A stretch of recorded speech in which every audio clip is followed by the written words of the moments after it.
Private life ng first crush ni Catherine Bernardo nagulo dahil sa pag-amin ng aktres. Aliw na aliw ang mga netizens sa latest na pasabog tungkol sa first ever childhood crush ni Catherine Bernardo, na ngayon ay isa ng lisensyadong doktor, si Dr. Kenneth Hizon. Mismong si Catherine ang nagbahagi ng nakakatuwang detalye sa isang interview, kung saan inamin niyang noong nasa grade 2 pa lamang siya sa Flower Lane Montessori Children's House sa Cabanatuan, Nueva Ecija, si Doc Kenneth ang unang lalaking hinangaan niya. Dahil sa revelasyong ito, biglang naging usap-usapan si Dr. Kenneth sa social media.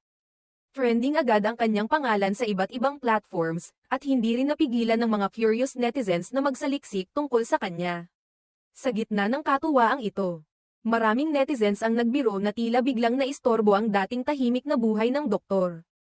Hindi na raw siya basta simpleng medical professional ngayon, isa na rin siyang viral figure dahil sa connection niya kay Catherine.